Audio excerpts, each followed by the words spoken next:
प्यारे दोस्तों, आपका मेरे चैनल हिंदी की दुनिया में एक बार फिर स्वागत है। दोस्तों, पिछले अध्याय में हम लोग हिंदी साहित्य की परंपरा को पढ़ चुके हैं। हिंदी साहित्य लिखने की शुरुआत किसने की और किन किन विद्वानों का ग्रंथ प्रमाणिक माना जाता है। उससे आगे आज हम हिंदी साहित्य के काल विभाजन की आवश्यकता क्यों पड़ी, इस पे चर्चा कर लेते हैं कि आखिर वो कौन कौन सा कारण था जिसके कारण हमें हिंदी साहित्य में काल विभाजन की आवश्यकता पड़ी। ठीक है, इस वक्त दोस्तों काल विभाजन के ऊपर आचार्य रामचंद्र शुक्ल ने कुछ कथन लिखा है जो मैं आप लोगों के सामने प्रस्तुत करना चाहती हूँ, जिसको सुन के शायद आपको यह पता लगे कि आखिर हिंदी साहित्य के इतिहास में काल विभाजन की आवश्यकता आखिर क्यों पड़ी। शुक्ल जी लिखते हैं, शिक्षित जनता की जिन जिन प्रवृत्तियों के अनुसार हमारे साहित्य के स्वरूप में जो जो परिवर्तन होते आए हैं, जिन जिन प्रभावों की प्रेरणा से काव्य धारा की भिन्न भिन्न शाखाएं फूटती रही हैं, उन सबके समग्र निरूपण तथा उनकी दृष्टि से किए हुए सुसंगत काल विभाजन के बिना हिंदी साहित्य का सच्चा अध्ययन कठिन दिखाई पड़ता है। ठीक है दोस्तों, तो शुक्ल जी बता रहे हैं हमें कि हमें काल विभाजन करना क्यों आवश्यक है। अगर मैं आपको पॉइंट द्वारा बताऊं तो पहला पॉइंट यह है कि काल विभाजन के द्वारा हमें हिंदी साहित्य के अध्ययन में सुविधा मिलती है। ठीक, अध्ययन की सुविधा के लिए या हमें हिंदी साहित्य के इतिहास को अच्छे से जानने के लिए हमें काल विभाजन की दोस्तों आवश्यकता पड़ती है। बिना काल विभाजन के हम हिंदी साहित्य के इतिहास को अच्छे से नहीं पढ़ सकते। हमें ये पता ही नहीं चलेगा कि कौन से काल में कौन सी रचनाएं रची गई और कौन से काल में कौन से विशेषताएं हैं। दूसरा पॉइंट है दोस्तों कि साहित्य को सही ढंग से समझने के लिए भी हमें काल विभाजन की आवश्यकता है। अगर हम हिंदी साहित्य के इतिहास को सही ढंग से समझना चाहते हैं कि हिंदी साहित्य के इतिहास में कौन कौन सा काल आया और कब से आया और किन किन स्थिति में आया, वो कौन कौन सी स्थितियाँ थीं जिसके कारण हमें काल विभाजन की आवश्यकता पड़ी, उसके लिए हमें क्या ज़रूरत है, हिंदी साहित्य के काल विभाजन की दोस्तों बहुत ही ज़्यादा ज़रूरत है। उसके बिना सही ढंग से हम लोग हिंदी साहित्य के इतिहास को समझ ही नहीं सकते। तीसरा पॉइंट है दोस्तों, साहित्य के विकास की दिशा और विकास को प्रभावित करने वाले तत्वों को जानने के लिए भी हमें हिंदी साहित्य में काल विभाजन की आवश्यकता पड़ी। जो हमारा साहित्य है वो कैसे आगे बढ़ा, किस दिशा में आगे बढ़ा, और अगर वो अपना दिशा परिवर्तन किया तो किन कारणों से प्रभावित होके या किन तत्वों से प्रभावित होके हमारा साहित्य दिशा परिवर्तित किया, उन सब को जानने के लिए हमें काल विभाजन की आवश्यकता पड़ती है। जैसा कि दोस्तों हम लोग जानते हैं कि जैसे वीर गाथा काल था, उस समय वीरता परक रचनाएं रची जाती थी। जैसे ही भक्ति काल आया तो लोगों ने भक्ति परक रचनाएं शुरू कर दी। तो ये जो परिवर्तन आया था, ये हमारे साहित्य की विकास की दिशा में ये किन किन कारणों से आया था और वो कौन से तत्व थे, वो कौन सी चीज़ें थी, वो कौन से कारण थे जिसके कारण ये परिवर्तन आया। इन सब को गहराई से जानने के लिए भी हमें काल विभाजन की आवश्यकता पड़ती है। ठीक है दोस्तों, तो मैंने आपको बताया कि हमारे हिंदी साहित्य के इतिहास में काल विभाजन का क्या महत्व है और बिना काल विभाजन के हम लोग हिंदी साहित्य को अच्छे से सही तरीके से पढ़ ही नहीं सकते। अगर हम बिना काल विभाजन के हिंदी साहित्य को पढ़ते हैं तो यह एक दिशा विहीन अध्ययन होगा। हम किस दिशा में चीज़ों को पढ़ रहे हैं और किस कारण से पढ़ रहे हैं, इसका पता हमें चलेगा ही नहीं, क्योंकि वैसे ही भी हिंदी साहित्य एक विशाल समंदर है और जब तक हम एक दिशा तय करके इसको आगे नहीं बढ़ेंगे तो हम कहाँ भटक जाएंगे ये हमें पता ही नहीं चलेगा। इसलिए हमें हिंदी साहित्य में काल विभाजन की आवश्यकता पड़ती है। और दूसरा सबसे बड़ा प्रश्न उठता है कि जब हम काल विभाजन करते हैं तो उस काल विभाजन का आधार क्या होना चाहिए।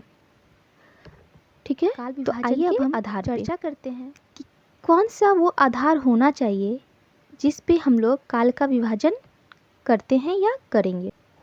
दोस्तों, जैसे कि हम लोग हिंदी साहित्य के इतिहास का अध्ययन कर रहे हैं, तो निश्चित ही यह एक इतिहास है। तो ऐतिहासिक कालक्रम के आधार पर इसका काल विभाजन करना औचित्यपूर्ण रहेगा। जैसे इतिहास को हम लोग कितने भागों में बांटते हैं? इतिहास को हम लोग 3 भागों में बांटते हैं, आदिकाल, मध्यकाल और आधुनिक काल। उसी प्रकार हमें हिंदी साहित्य के इतिहास को भी 3 भागों में बांटे हैं। कौन कौन? आदिकाल, मध्यकाल और आधुनिक काल। ठीक है दोस्तों, तो यह एक वैज्ञानिक तथ्य हुआ जिसके आधार पे हम लोग हिंदी साहित्य के इतिहास को बांटें। दोस्तों, अगर दूसरे पॉइंट की मैं बात करूं, तो युग परिवर्तक साहित्यकारों के आधार पे भी हम लोग काल का विभाजन कर सकते हैं। कुछ काल विशेष में ऐसे महत्वपूर्ण साहित्यकार हुए जिनके ओजस्वीपूर्ण साहित्य ने उस पूरे काल को ही अपने अंदर समाहित कर लिया। जैसे कि मैं भारतेंदु जी की बात करूं, तो हम सब जानते हैं कि भारतेंदु हरिश्चंद्र का काल भारतेंदु के नाम से जाना जाता है कि उस समय यह एक नवजागरण का काल था। लोग रीति से इतर भी रचनाएं रचना शुरू किए थे और इसकी शुरुआत किससे मानी जाती है? भारतेंदु हरिश्चंद्र के द्वारा यह प्रारंभ किया गया था। भारतेंदु हरिश्चंद्र ने उपन्यास लेखन का भी परंपरा शुरू की थी। वह एक इतने ओजस्वीपूर्ण कवि थे, लेखक थे, जिन्होंने अपने पूरे युग को ही अपने साहित्य से नवनिर्मित कर दिया। इसलिए भारतेंदु युग भारतेंदु जी के नाम से ही जाना जाता है। अगर मैं द्विवेदी युग बात करूं या प्रसाद जी की बात करूं, ये दोनों भी ऐसे महापुरुष थे जिन्होंने अपने क्षमताओं से उस पूरे युग के साहित्य को ही अपने अंदर समाहित कर लिया। जैसे द्विवेदी जी ने हमें हिंदी के परिपक्ष ऐसे ऐसे सिद्धांत दिए जिससे हिंदी एक नई दिशा में आगे बढ़ी। इससे पहले हम देखते हैं कि भारतेंदु युग तक जो रचनाएं रची जा रही थी वो ब्रज में रची जा रही थी, पर जैसे ही द्विवेदी युग की शुरुआत होती है, द्विवेदी जी के नक्शे कदम पे लेखकों ने हिंदी के शुद्ध हिंदी की दिशा में लिखना प्रारंभ किया। तो यह जो पूरा युग था वह इसी प्रकार निश्चित ही प्रसाद जी की बात करें तो पूरा छायावाद प्रसाद जी का प्रवर्तक काल रहा है। निश्चित ही ये हम कह सकते हैं।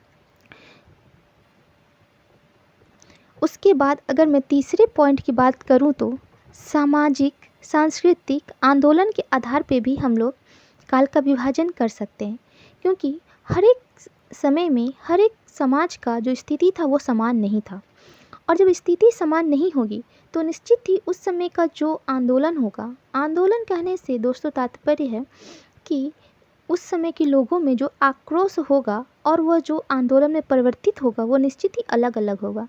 जैसे कि भक्ति काल की अगर मैं बात करूं तो उस समय जनता जो थी वो मुस्लिमों के या विदेशियों के आगमन से इतनी उदासीन हो चुकी थी कि उनमें नए ओज भरने के लिए भक्तिपरक रचनाएं करना बहुत ही ज़रूरी था। इसलिए उस काल को भक्ति काल कहना बिल्कुल ही सही है। उसी के बाद अगर हम भारतेंदु युग में आते हैं तो ये एक पुनर्जागरण का काल निश्चित ही था, तो उसको भी हम लोग पुनर्जागरण कर सकते हैं। उसी प्रकार दोस्तों ये सुधार काल है, उसी प्रकार हम लोग आगे सुधार काल को भी देखते हैं। तो सामाजिक सांस्कृतिक आंदोलन के आधार पे भी हम लोग काल विभाजन करते हैं। चौथे पॉइंट की दोस्तों अगर मैं बात करूँ तो सांस्कृतिक प्रवृत्ति के आधार पे काल विभाजन किया गया है और ये सर्वथा सही है। जैसे रीति काल की बात की जाए, भक्ति काल की बात की जाए, वीर गाथा काल की बात की जाए, छायावाद प्रगति प्रयोग आदि हम किसी भी काल की बात करें, अगर हम लोग साहित्य का इतिहास लिख रहे हैं तो उसमें हमें उस काल विशेष के जो प्रवृत्ति थी, जो विशेषता थी, उसके आधार पे अगर हम काल विभाजन करते हैं तो लोगों को ऐसे ही ज़्यादा समझ में आ जाता है कि हाँ इस काल में किस प्रकार की रचनाएं रची गई। यह पढ़ने में निश्चित ही और भी सुविधाजनक होता है। जैसे कि भक्ति काल को हम लोग जानते हैं कि इस समय भक्तिपरक रचनाएं रची गई। रीति काल में श्रृंगार संबंधी, छायावाद में अगर हम देखते हैं छायावाद में कवि अपनी रचनाओं के द्वारा एक अज्ञात सत्ता को दर्शाती है जो निश्चित ही छायावाद कहने का से लायक है। उसी प्रकार प्रगति में लोग आगे की ओर बढ़ रहे हैं और प्रयोगवाद में लोग नए नए प्रयोग कर रहे हैं। तो साहित्य की प्रवृत्ति के आधार पे काल विभाजन सही है। दोस्तों और भी बहुत तरीके के आधार से हम लोग काल विभाजन कर सकते हैं। तो शासक और शासन काल के आधार पे भी काल विभाजन किया गया है, जैसे एलिजाबेथ युग हुआ, विक्टोरिया युग हुआ या मराठा युग हुआ, इसके आधार पे भी काल विभाजन किया गया है। राजनीतिक नेताओं के आधार पे भी हम लोग काल का विभाजन देखते हैं, जैसे गांधी युग, नेहरू युग, यह सारे युग प्रसिद्ध नेताओं के नाम के आधार पे हमें देखने को मिल जाते हैं। ठीक है दोस्तों, तो यह था काल विभाजन का आधार। इससे आगे अब हम लोग विभाजन की परंपरा शुरू की थी और उन्होंने कौन कौन सा नाम रखा था। जैसे हम लोग हिंदी साहित्य की परंपरा पढ़ना शुरू किए थे तो हम लोग सबसे पहले गारसा द तासी को पढ़े थे। ठीक है दोस्तों, और उनके द्वारा रचित ग्रंथ का नाम है इस्तवार दला लिटरेच्यूर एंदवी ए हिंदुस्तानी। ठीक है दोस्तों, तो यह पहला हिंदी साहित्य का इतिहास था जिसे एक विदेशी ने रचा था। ये बात सुनने में ही बहुत ही अटपटी लगती है कि हिंदी साहित्य का इतिहास और कोई विदेशी रचे। जी हाँ दोस्तों, ये बहुत ही सही बात है कि जो हिंदी साहित्य का इतिहास है, इसका पहला ग्रंथ एक विदेशी द्वारा रचा गया है जो एक फ्रेंच के विद्वान थे।